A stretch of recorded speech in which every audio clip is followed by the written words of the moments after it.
Bien, mis hermanos, Jehová sea con ustedes. Dios te bendiga. Vamos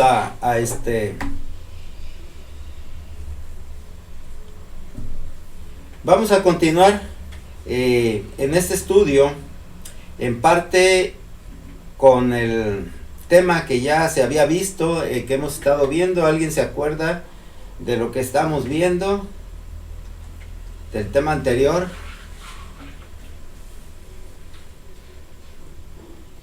Bueno, les hago otra pregunta. ¿Tienen su Biblia, su cuaderno y su pluma?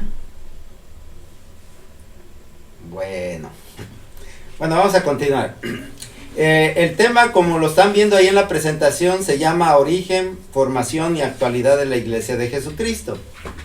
Pero antes de entrar ya de lleno en este nuevo tema, quiero hacer un pequeño breviario, un pequeño recordatorio tal vez, o algunos comentarios acerca de lo que hemos estado viendo, así como de los estudios que se han presentado, porque los considero muy importantes por ser vinculatorios con el tema que voy a presentar. Pues del estudio anterior, yo quisiera destacar por ahí, si recuerdan, todavía por eso les preguntaba si se acordaban o si lo vieron alguna vez el anterior, los comentarios que surgieron durante el estudio, y me parece muy importante retomarlos porque de alguna manera pues yo les dije que íbamos a continuar con eso mismo, ¿no? En primer lugar, por ahí nuestras hermanas comentaron sobre la formalidad e informalidad de la predicación del Evangelio. Sí se aclaró ciertamente, pero yo quisiera abundar un poquito más porque y sobre todo preguntarles si alguien tiene algún otro comentario o alguna duda acerca de esto que vimos, sobre todo porque pues se entabla a veces una pequeña discrepancia, y realmente así debe de ser porque la iglesia de nuestro Señor Jesucristo es muy dinámica en ese sentido.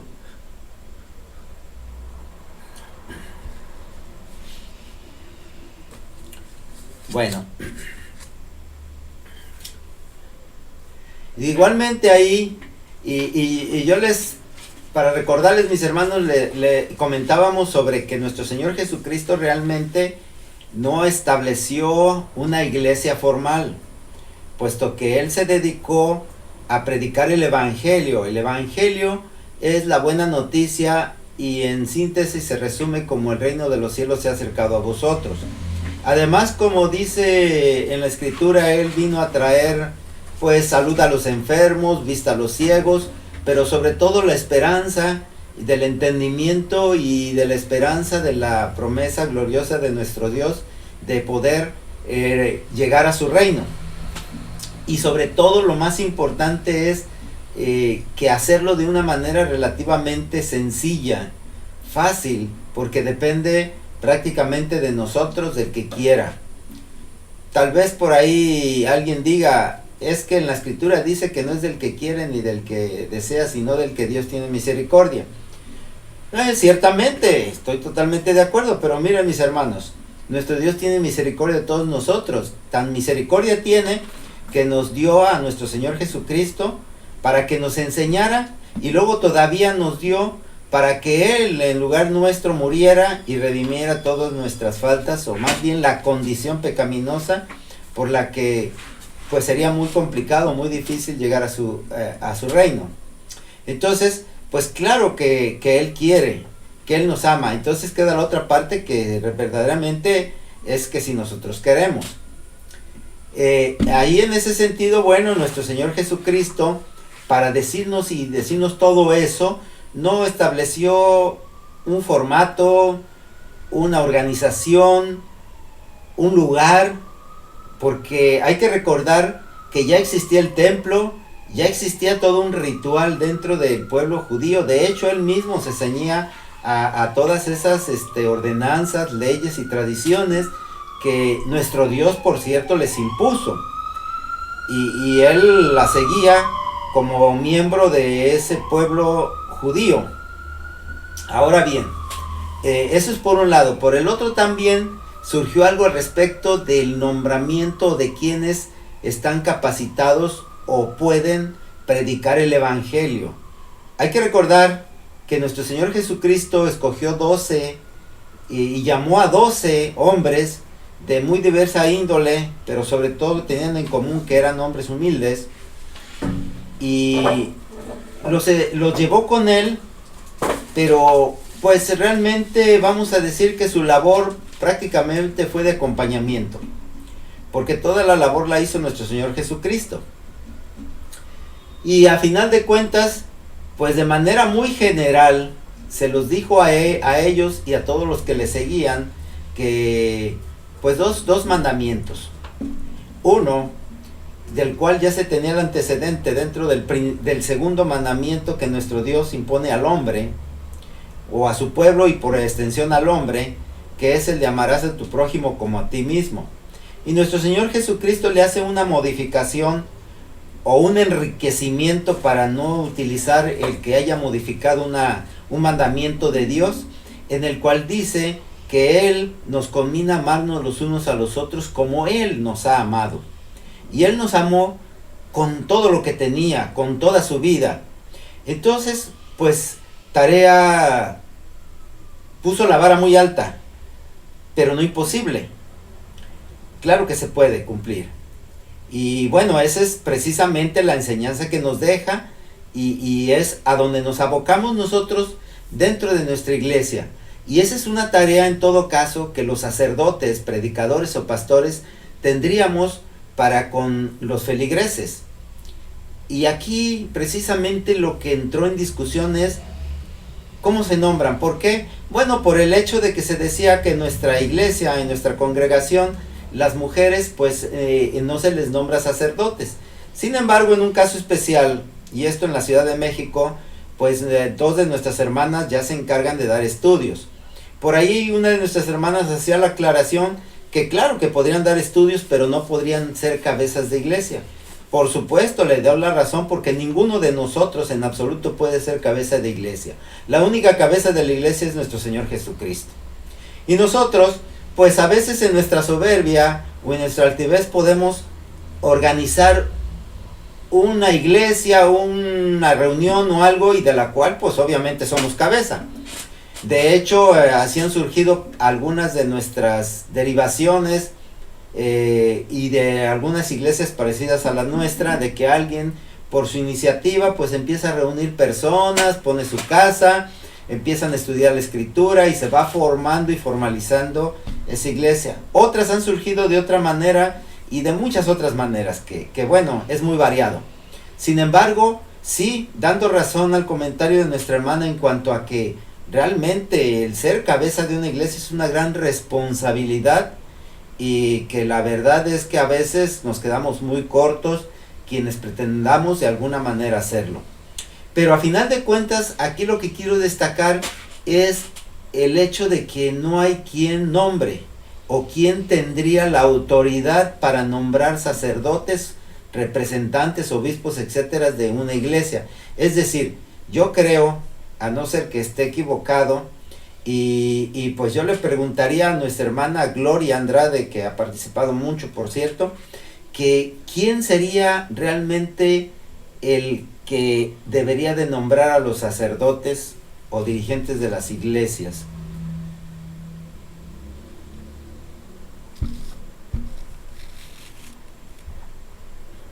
Bueno, yo pienso el que lo debe de hacer no es Dios. Así es, porque su iglesia.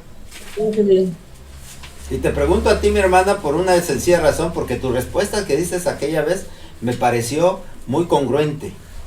Y que de otra manera también serán los mismos feligreses quienes designen o quienes acepten quien los dirija. Esto no quiere decir que los dirija bien. Esto no quiere decir que lo haga todo bien. Y de igual manera no garantiza que quienes lo escuchan atiendan a todo lo que dice. Ya lo dejó muy bien establecido nuestro hermano en su anterior estudio, que hay una libertad. Nuestro Señor Jesucristo la proclama y dice que conociendo la verdad seremos verdaderamente libres. Y pues eso es muy importante. Así que a final de cuentas, mis hermanos, es importante considerar pues que no hay alguien que tenga la capacidad moral como para nombrar a alguien dirigente de una iglesia o predicador o pastor. Esto surgiría pues de la cuestión práctica, y como otra de nuestras hermanas decía, que debe de ser no neófito y bien experimentado, calificado, y ciertamente de acuerdo, porque claro, mientras más conocimiento tenga, mientras más virtudes, mientras más valores tenga la persona, mucho mejor será. Sin embargo, pues sabemos, a veces hay quienes se cuelan que no los tienen. De hecho, nuestro hermano Pablo, el apóstol, dice que de las iglesias sale el anticristo. Entonces, bueno, de todo va a haber, ¿verdad? Así pues, entonces, eso es lo que se había comentado, o los comentarios que habían surgido, y que me pareció muy interesante hacer bueno, retomarlos. Y bueno, también otra de las cosas que vimos en la anterior sesión que tuvimos es que anotábamos que las instrucciones para la vida están consignadas en la Biblia. Podemos considerar pues que la Biblia es el libro de la vida, y yo me atrevo a decir que específicamente los evangelios, porque los evangelios se supone que nos dan el conocimiento de nuestro Señor Jesucristo. Por eso yo hacía una pregunta por ahí en un anterior estudio acerca de los evangelios y de la importancia que tienen en ese, ¿por qué? Bueno, porque ahí nosotros vamos a tener o vamos a encontrar nuestra vida. Por eso aquí ya les pongo el primer texto que vamos a ver, es Juan 5:39. ¿Alguien lo quiere leer? De su Biblia o de la pantalla, si la tienen disponible.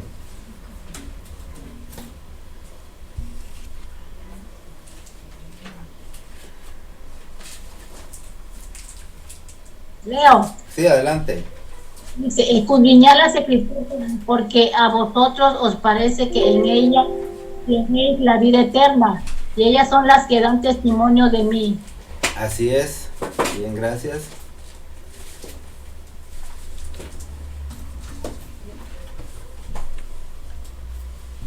¿El que sigue también? Bueno, sí, también. Yo he venido en nombre de mi Padre, y no me recibís. Si otro viniere en su propio nombre, a ese recibís. ¿Cómo podéis vosotros creer? Pues recibid gloria los unos o los otros, y no buscáis la gloria que viene de Dios único. Ajá. Bien, gracias. Bueno, miren, verdaderamente, como dice aquí en el texto que leímos, dice escudriñad las escrituras, porque a vosotros os parece que en ellas tenéis la vida eterna, y ellas son las que dan testimonio de mí. Aquí, bueno, entenderemos pues cómo nuestro Señor Jesucristo, o más bien por esto podemos afirmar la importancia que tienen los evangelios por sobre la Biblia misma, o podemos considerar como una parte que podría considerarse más importante que el resto de la Biblia. Porque si nuestro Señor Jesucristo afirma él aquí mismo y nos dice, refiriéndose a todas las escrituras, y que si parece, o a través de ellas, como les comentaba, están las instrucciones para nuestra vida, y él abunda más y dice, parece que en ella tenéis la vida eterna. Pero la segunda frase que dice, muy importante, ellas son las que dan testimonio de mí. Esas son palabras que les está diciendo a sus apóstoles, o más bien a todos los que están ahí presentes. Y en esta parte, en el Evangelio de Juan, que es el Evangelio por excelencia para nuestro Señor Jesucristo, él habla acerca de él mismo, y él dice que si él diera testimonio de él mismo, pues su testimonio no sería verdadero. Pero las obras que él hace y la misma escritura dice, dan testimonio de él. Y a final de cuentas, si nosotros tenemos en los evangelios sus hechos, sus obras, su comportamiento, su enseñanza, pues por eso yo de manera unilateral sí lo considero como la parte más importante del de la Biblia misma. Eso no menoscabando toda la importancia que toda la Biblia tiene en sí mismo. No quiero que sea malinterpretado en ese sentido. Yo no digo que no tenga particular importancia, no, al contrario. Sin embargo, por este hecho de lo que nuestro Señor Jesucristo en sus propias palabras dice, pues aquí nos da la idea de la importancia que tendrían los evangelios. Porque a final de cuentas, mis hermanos, lo que estamos luchando no es por saber más, ni ser peritos en las escrituras, ni ser unos sabios en ellas. Por lo que estamos luchando es porque nosotros trascendamos después de dejar esta vida a la vida eterna, a llegar al reino de Dios. No importa si llegamos ignorantes o llegamos sabios. Lo que se trata es de llegar. ¿De qué sirve que seamos los más sabios del mundo si nos vamos a quedar en una tumba eternamente? Es decir, una muerte eterna, desaparecer. No, yo recuerdo a nuestro hermano Catarino que decía que no importa que fuera un rinconcito, pero en el reino de nuestro Dios, ¿verdad? O alguien quiere ser cabeza de león, pero ahí en la tumba, o cola de ratón, pero en el reino de Dios. A ver, por ahí, nuestra hermana Erika, ¿qué dices?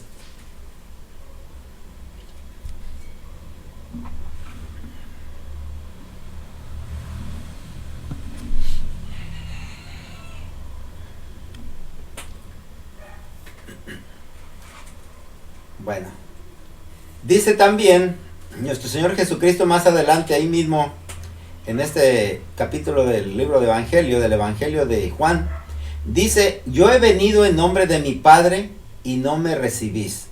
Se está refiriendo obviamente a su pueblo.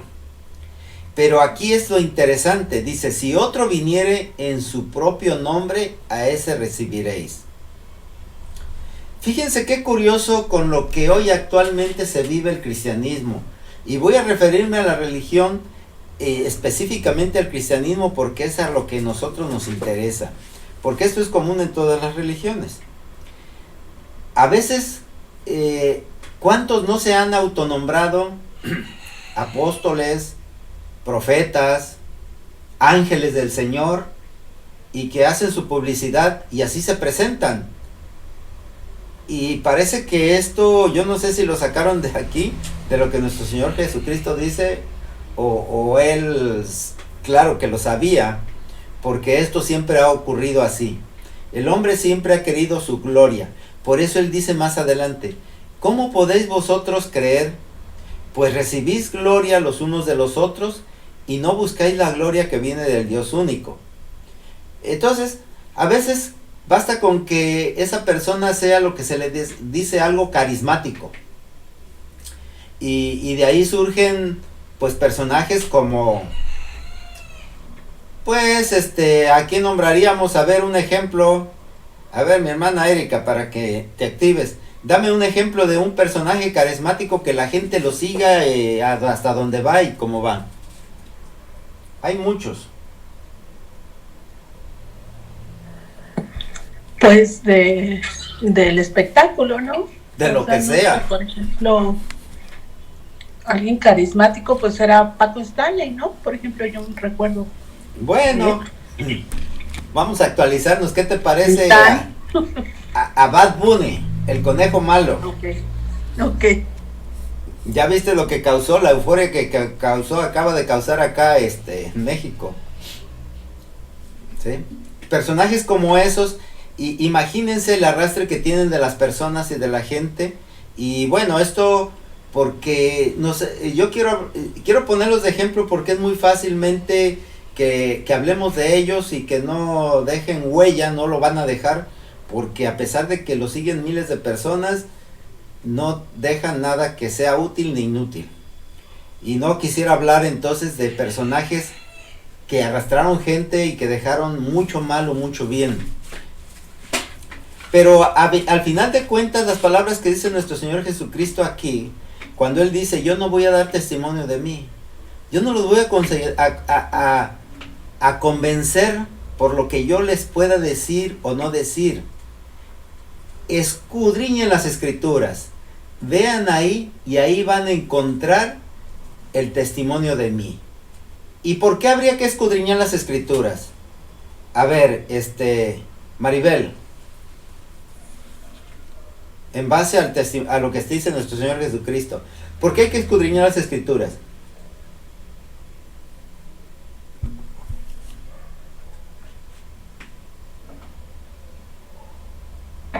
¿Porque hay que escudriñar las escrituras? Sí, nuestro Señor Jesucristo dice, escudriñar las escrituras. ¿Por qué? Porque ahí tenemos las reglas de la vida, de esta vida. Y de esa forma haremos lo que el Señor quiere y espera de cada uno de nosotros. Así es. Y aún más importante, si tú lees el texto, dice que la vida eterna, no da más las reglas para esta vida, sino también cómo alcanzar la vida eterna. Yo a lo que me refiero es que son las reglas para esta vida, para poder alcanzar la eterna. Así es. Por eso, así es, gracias. Entonces nos damos cuenta que a lo mejor no nos interesa saber de nuestro Señor Jesucristo. O como decían en su época, ¿qué vamos a saber de un carpintero? De un hijo de carpintero, que quién sabe si era bueno para carpintería. No parecería interesante porque era un personaje que él mismo o la misma escritura relata que no tenía carisma en cuanto a su figura, ¿no? Pero entonces, ¿qué es lo que me llamaría a mí a que yo indagara en las escrituras? Porque me dice que puedo alcanzar la vida eterna y eso sí me parece interesante. A lo mejor en ese momento no me parece interesante Jesús como personaje, pero si ahí me dice que a través de ellas alcanzo la vida eterna, entonces sí me interesan. Al escudriñarlas, al estudiar, yo me doy cuenta de quién es Jesús, del papel que desempeña y desempeñaría en mi vida. Entonces, esto es importante porque a veces, mis hermanos, nosotros no hacemos alguna tarea porque no nos parece atractiva. Pero cuando le ponen algo atractivo, pues entonces sí nos animamos, ¿no? Entonces, bueno, esto es lo que dice nuestro mismo Señor Jesucristo, y lo que añade también muy importante es que a veces el que da testimonio de sí mismo, pues a veces a ese se le cree porque, vaya, es bueno para hablar. Entonces, fíjense que al final en realidad creer más bien depende del oyente y no del predicador. En otras palabras, o decirlo de otra manera, depende de la fe que el que escucha, de la fe que en el que escucha surja y crezca. Así pues, si nosotros, a ver si lo tengo aquí, yo creo que sí. Si nosotros nos vamos a, bueno, quedamos de Romanos 10:17. Es algo que Pablo afirma. Si tienen su Biblia ahí o quieren que se los ponga en la pantalla. Alguien que lo quiera leer. Es cortito. Romanos 10:17.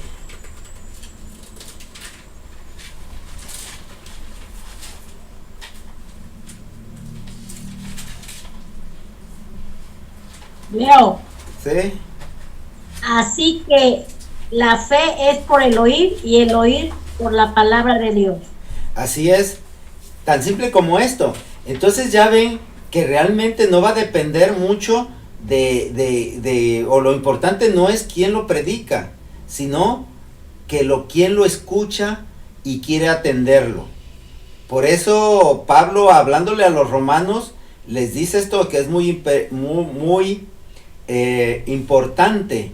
Él le habla a los romanos en cuanto a que él es el que va a predicarles, y en una frase muy hermosa les dice, y como predicador, ¿cómo predicarán si no fueren enviados? como está escrito, cuán hermosos son los pies de los que anuncian la paz, de los que anuncian buenas nuevas. Pero eso no garantiza que la gente escuche, ¿sí? Y lo que dice más adelante, dice, así que la fe es por el oír y el oír por la palabra de Dios. Pero digo, ¿no han oído? Antes bien, por toda la tierra ha salido la voz de ellos, hasta los fines de la tierra sus palabras. Y también dice más adelante, también digo, ¿no ha conocido esto Israel? Primeramente Moisés dice, yo os provocaré a celos con un pueblo que no es pueblo, con pueblo insensato os provocaré a ira. E Isaías dice resueltamente, fui hallado de los que no me buscaban, me manifesté a los que no preguntaban por mí. Y termina diciendo, pero acerca de Israel dice, todo el día extendí mis manos a un pueblo rebelde y contradictor. Fíjense en estas palabras que Pablo les dice a los romanos, les afirma pues esto que pues a ellos les predicó, llegó nuestro Señor Jesucristo a ellos mismos y no lo escucharon, no lo quisieron escuchar. Y tal vez hace referencia a profetas que tampoco quisieron escuchar. Ahí hace referencia a Isaías, pero también pone frases de otros profetas que ese pueblo no quiso escuchar. Entonces, realmente no dependía de que Dios les mandara el mensaje, sino de lo que ellos querían escuchar. Así que entonces, si nosotros vamos a ver que depende más bien de nosotros, de lo que nosotros queremos o de lo que nuestra fe nazca, el deseo de aprender, de tener fe y confianza en algo, yo aquí quiero hacer pues el enlace o a ver incluir lo que en el estudio anterior nuestro hermano Pablo decía acerca de las tradiciones de Navidad. Él concluye, o en este estudio se concluía, que nadie está obligado a seguirlas, pero tampoco nadie puede imponerlas. Y esto, bueno, como se vio en el estudio, realmente no son un mandamiento de Dios, ni Dios lo mandó ni lo ordenó. Pero aquí en todo caso lo importante para decidir si seguirlas o no es el conocimiento que se pueda tener de ellas. Es decir, el por qué y el cómo. Entender que surgen por una necesidad de evangelización, y así como Pablo aprovechó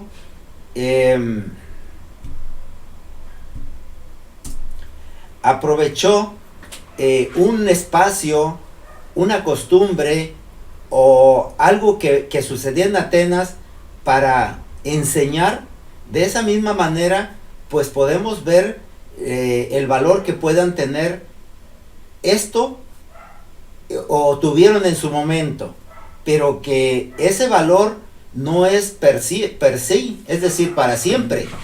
Esto cambia. En todo caso, vamos a ver 1 de Corintios 9, del 19 al 22.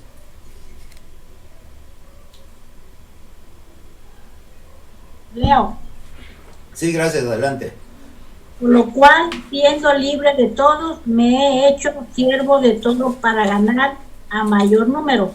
Me he hecho a los judíos como judío, para ganar a los judíos, y a los que están sujetos a la ley, aunque yo no esté sujeto a la ley, como sujeto a la ley, para ganar a los que están sujetos a la ley, y a los que están sin ley, como si yo estuviera sin ley, no estando yo sin ley de Dios, sino bajo la ley de Cristo, para ganar a los que están sin ley.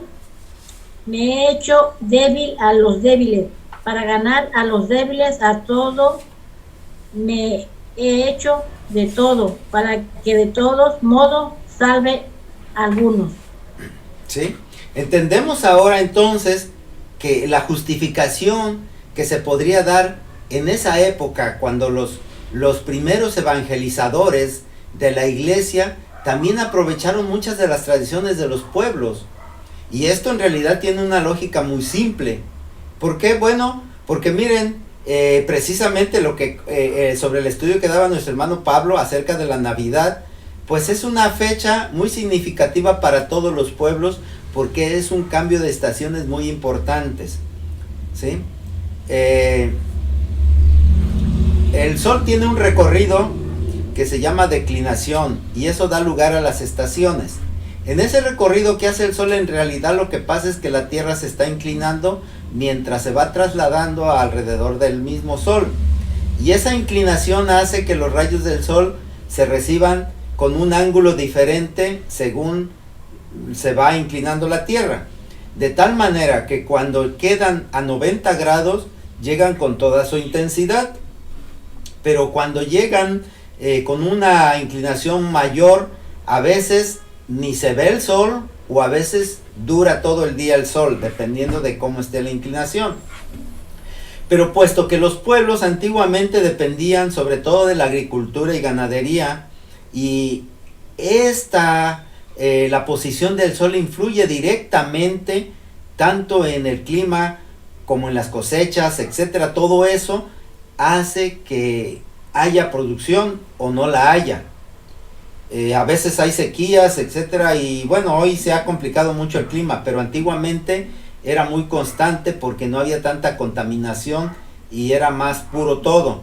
Entonces se podía seguir con una mayor exactitud, y claro que si de eso dependía el comer, pues claro que se hicieron unos expertos en observación, de tal manera que lo consideraron como lo más importante de sus vidas. Entonces, obviamente, para cuando llegan los evangelizadores y les dicen ¿qué es lo más importante de tu vida? Pues cuando el sol empieza a regresar, porque ya sé que viene de regreso y ya va a ser tiempo de cosechar. Pues entonces esa fecha que no se te va a olvidar, como así yo mencionaba, que nuestro Señor Jesucristo dice que escudriñemos las Escrituras, no porque ahí venga Él, sino en primer lugar porque ahí podemos encontrar la vida eterna. Igual que si nos dicen, si lees las Escrituras te doy $1,000,000 de pesos, pues me interesa el $1,000,000 de pesos. Aquí de esta manera también a los pueblos que les interesaba, pues procurarse su alimento, su manutención. Y si de eso dependía el observar las estaciones del tiempo, pues claro que era el día más importante cuando iba el solsticio de invierno. Y aprovechando, entonces le decían, bueno, este día que es el más importante de todo, lo vamos a poner como el día en el que viene el Salvador, en el que Jesús nace, y te ponen todo eso. Y pues es una manera muy, muy práctica de meter una enseñanza o de cambiarla, que de alguna manera pues es un recurso que pues a lo mejor algunos dirán que no es muy ético, y estoy de acuerdo, porque pues es aprovecharse del esfuerzo o de algo que ya está establecido. Complicado es convencer a alguien desde cero, eso sí realmente es complicado, y a veces no hay tiempo. Y como dice aquí bien Pablo, fíjense cómo él lo expresa.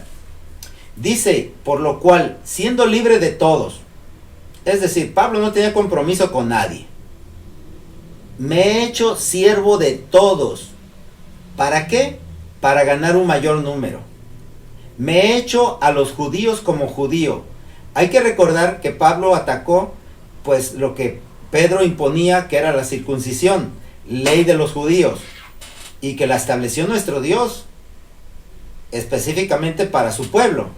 Pero sin embargo, los apóstoles querían seguir con la tradición, y Pablo se opuso. Pero él dice, bueno, con tal de que me sigan, pues yo me hago como judío. ¿Para qué? Para ganar a los judíos, a los que están sujetos a la ley. Y aclara aquí, entre paréntesis, está en este texto, aunque yo no esté sujeto a la ley. Así que me hago como si me sujetara, para que confíen en mí, para que me sigan. Dice, para ganar a los que están sujetos a la ley. Y dice, se refiere a los que están sin ley, como si yo estuviera sin ley. Es decir, si le voy a predicar a los judíos, me hago judío. Si le voy a predicar a los gentiles, me hago gentil. Podríamos decir, bueno, ¿qué eres, judío o gentil? Pero vean que el propósito es poder ganar adeptos, es decir, no tanto adeptos, sino poder que la gente conozca a Jesucristo. Dice, no estando yo sin ley, sino bajo la ley de Cristo, para ganar a los que están sin ley. Ahora afirma también, me he hecho débil a los débiles, para ganar a los débiles. Y concluye en general diciendo, a todos me he hecho de todo, para que de todos modos salve a algunos. Imagínense si él iba a querer salvar a algún borrachito, ¿qué tenía que hacer? A ver, Janet, ¿cómo habría salvado, cómo habría predicado Pablo a un borracho? Pues yo creo que con inteligencia, con sabiduría, con conocimiento. ¿No sería con una copa de vino? No. ¿Por qué no? Si él está haciendo que se hace como son. Es decir, hace empatía con la persona. Dice, a los de la ley, me hago sujeto a la ley, aunque sea libre. A los que no están sujetos a la ley, me hago como si yo estuviera sin ley. A los débiles, me hago débil. Entonces, ¿cómo sería? Disculpen que lo estoy tomando así, pero esto es para que lo ilustremos de una manera muy clara y concreta. Si le toca predicarle o quiere ganarse a alguien que le gusta tomar, ¿cómo tiene que él acercarse? Obviamente estoy de acuerdo contigo, con mucha inteligencia. Pero la manera directa es que si está en las mismas condiciones que él, no va a haber ningún problema para acercarse. Y yo no sé si les ha pasado, mis hermanos, que a veces cuando se le quiere hablar a alguna persona, la persona rechaza de inmediato. Pero si considera que quien le está hablando está en sus mismas condiciones, pues es mucho más sencillo. Les repito, para mí, yo creo que no debería de ser así. Sin embargo, pues si Pablo lo estaba haciendo, pues claro que tuvo mucho éxito, porque vaya que hizo crecer la iglesia. Aquí pide la palabra Verónica. A ver, adelante, Vero. Hola hermanos, hola a todos, buenas noches y saludos desde acá de Monclova, Coahuila, que ya no está haciendo mucho frío, por cierto, está pues frío templado, o sea, no tanto frío. Y bueno, mi contestación acerca de los apóstoles, de cómo predicaban, pues yo pienso que sería muy entretenido, pues, que fueran como tú dices, Jaime, como usted dice, Jaime. O sea, a mí me gustaría cuando, pues, si yo predicara en algún momento, ya cuando, pues, tenga más labia y más capacidad, pues, me gustaría predicar, pues, a ancianos, a gente que pues que ya va a morir, o sea, para que pues no tengan miedo, o sea, porque son gente que pues yo considero que serían más capaces para aprender, porque a una gente joven pues me va a decir, quítate, o sea, no me interesa, o sea, sí, y los ancianos tienen más, pues ya más labia, más capacidad para entender estas cosas de Dios, es todo. Bien, gracias, bien, pero me has dado aquí, mi hermana Verónica, una idea. Obviamente, cuando se le va a predicar a un joven, si la predicación viene de otro joven y lo entiende y hablan su mismo idioma, que a veces se refieren a 3 o 4 palabras, con eso hablan todos los jóvenes, pues lo va a escuchar más fácil. Si vamos nosotros los grandes, pues se va a aburrir y no nos va a escuchar. Y al revés también sería que un joven le quiera hablar a un anciano, pues no lo va a escuchar. Entonces por eso Pablo decía eso en cuanto a la empatía. Esto, mis hermanos, pues es para que ese, como les comentaba, es no la justificación, pero sí la razón por la cual los primeros evangelizadores tomaron paradigmas, costumbres o dogmas establecidos de alguna manera para cambiarlos por algo que era o con el fin de que conocieran el evangelio de Jesucristo. Pero como les decía, eso no debería de ser para siempre, porque Pablo, una vez que ya los convencía que aprendían, entonces les aclaraba lo que él era. Como él dice, yo soy libre de todos. Es decir, yo he encontrado la verdad y por lo tanto soy libre. No estoy sujeto a la ley. Y como más adelante en otras partes lo explica, él no se sujeta a la ley, porque él considera que está libre. Pero también al mismo tiempo dice, siendo libre, pues yo estoy bajo la ley de Cristo. A él me sujeto. Por eso lo sigo y trato de imitarlo. ¿Sí? Entonces, una vez que se ha conseguido el propósito, no se puede quedar así. Es decir, y nada más como un apunte, lo que decía nuestro hermano respecto de que me parece que fue, si estoy mal me corrigen, Bonifacio, quien aprovechando ese precisamente que se celebraba el solsticio, pues ahí impuso la Navidad. Y les dijo, bueno, aquí es cuando nació Jesucristo, porque nació el sol victorioso, nació una nueva época. Puede haberles echado un rollo ahí parecido, ¿no? Pero una vez que ellos conocen a Jesucristo, pues se puede aclarar que no nació ahí, que Jesucristo no pidió que se celebrara su nacimiento, que no tiene importancia, que a final de cuentas es más importante el legado que dejó a través del pacto que estableció con su sangre y con su sacrificio. Pero no, ahí se quedaron las cosas y ahí es donde está el problema. Por lo tanto, concluyendo sobre esto, para no abundar más y para que pues ya casi se acabó el tiempo, pero empezaríamos ya el tema en específico. A final de cuentas necesitamos nosotros estar plenamente informados y entonces tenemos todos los elementos para decir celebro, no celebro, para decirle a una persona yo no celebro por esto, sí celebro por esto, puedes hacerlo, no puedes hacerlo, pero teniendo los argumentos como deben de ser, no suposiciones, no teniendo tampoco algo que ya se estableció por otros y que se quedó ahí, ¿sí? Eso es lo que en cuanto se refiere. Ahora, todo esto era, mis hermanos, con el propósito de contextualizar el tema que les ponía desde el principio y que trata sobre el surgimiento, evolución y actualidad de la iglesia cristiana. Y en este sentido, bueno, vamos a ver primero cómo surge la iglesia.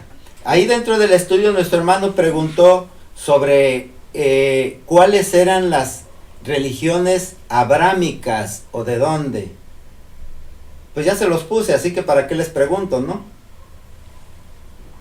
Dice, estas religiones son la judía, la cristiana y el islam. Todas estas se dice que son las religiones abrámicas, pero en realidad quien establece o con quien se establece formalmente esta nueva religión es con Moisés, cuando nuestro Dios le da instrucciones y que se constituye un pueblo. ¿Por qué es desde con Abraham? Porque hay que recordar que Abraham recibió la promesa, y al recibir Abraham la promesa de nuestro Dios, y establece el principio fundamental de la fe, que hablamos precisamente sobre la importancia de la fe, porque al final de cuentas la fe es lo que mueve los corazones. Entonces Abraham, con su fe en Dios, establece esa relación íntima, y podríamos decir entonces en ese sentido que nace realmente con Abraham. Pero a final de cuentas, cuando se da formato, cuando se le da forma real a la religión como tal para con nuestro Dios Jehová, es con Moisés, cuando queda establecido el ritual y queda establecido todo lo que él posteriormente les manda y ordena, y que para tener referencia, mis hermanos, pues vamos a ver que esto sucede en Éxodo. En Éxodo 35, y aquí no les voy a dar texto porque es a partir de ahí en donde empieza, no es de 35, perdón, es antes, es desde el capítulo 34, cuando se renueva el pacto que hizo con Moisés, perdón, con Abraham. y que lo renueva con Moisés, y que se establece ya todo el ritual, le ordena a Moisés cómo van a hacer, es decir, desde cómo va a ser el día de reposo, la ofrenda para el tabernáculo, la obra del tabernáculo, cómo se hacen las ofrendas, cómo se establece el sacerdocio, la construcción del tabernáculo. Todo esto lo podemos ver ahí a través desde Éxodo 34 hasta que termina y continúa dando instrucciones y formalizando el ritual en Levítico. Y bueno, pues todo esto lo que tendríamos nosotros que estar viendo, de dónde nace y surge entonces la religión abrámica. A partir de ahí, entonces viene estas tres religiones que son las principales, tanto por su importancia como por su número, judía, cristiana e islam. Así que entonces para el próximo vamos a continuar ya viendo el tema en sí y analizando sobre todo nuestro rol en la iglesia cristiana. Así pues, mis hermanos, vamos a continuar para el domingo. Que Jehová, Jesús y el Espíritu Santo les bendigan.